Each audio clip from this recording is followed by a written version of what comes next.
In today's video, I'm gonna share with you 5 tips that really helped me increase my income as a freelance musician. These are actionable tips, things that you can implement today to start earning more money. And I hope that this format's okay with you. I know it's a little bit different from my normal videos. I hope it's okay that we just have a chat. Let's jump into tip number 1. Tip number 1 is calling the new venues in town.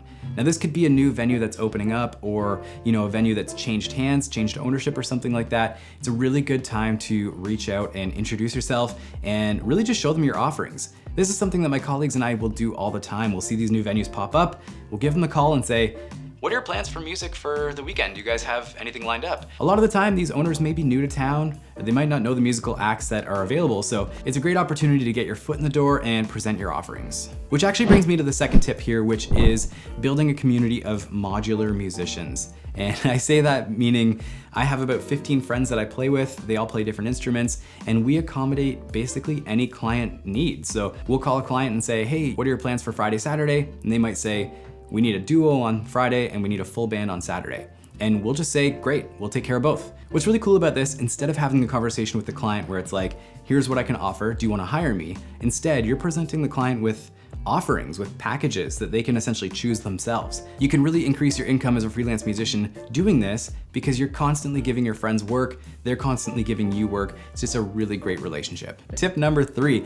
This is an interesting one. I don't think a lot of people would consider this as an option. I was actually asked to come to my local high school to do an audio workshop. I got thinking afterwards, I should have really capitalized on that and created like an actual mini curriculum, like a little 2-day thing or something like that. And it's a really cool opportunity because teachers, especially during COVID, are looking for basically anything they can do to supplement the education for the kids in their classes. So this is a really great option to piece together a music theory class or an improv over jazz class or something like that. Just some unique thing that you do really well and present that to the school board. Once you establish that and the teachers love it and the students love it, now you've opened yourself up to like 50 to 100 other schools in your district. So it's a really great option just to take a small little package course and just go teach it at all these different schools. So it definitely worked for me on a smaller scale in the past and definitely something that I think you could really take advantage of in the future. All right, tip number 4. It's a bit of an obvious one, but it's selling your services online. I wouldn't recommend the sites that don't pay very well, but occasionally you may have those gaps in your calendar where it's like a 4-day window between gigs. There's like nothing else that you could fill that time with. I have some friends that use these sites to book some work between gigs and it works for them. So definitely something that you could explore if you're looking to increase your income. All right, and tip number 5. This has to do with selling things at your concerts like merch and CDs and whatnot. Just about every artist that I've ever worked with has raced out to get CDs, to make them, to sell them to their audiences.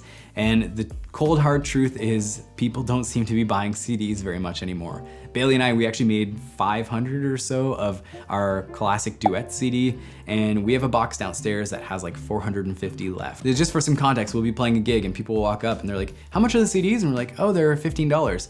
And they're like, oh, okay.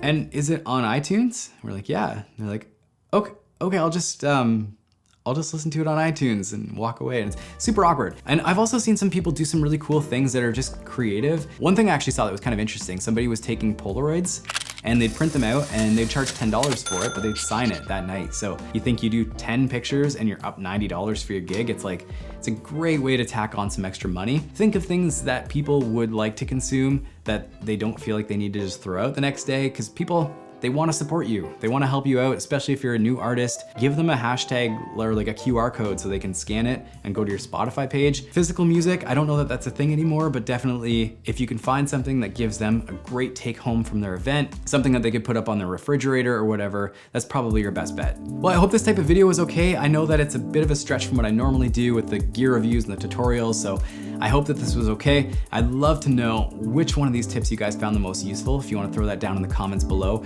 and or comment with a tip that you guys have, something that you've found to be useful, if you're okay, of course, sharing those secrets with the world. But I know it's such a weird time coming out of the pandemic and trying to figure out, what's the next big step and how to make money doing this, and it can be a lot. So I hope that these tips have helped you out. I want you to know I appreciate each and every one of you guys. Thank you so much for sticking around, and we'll see you guys next week.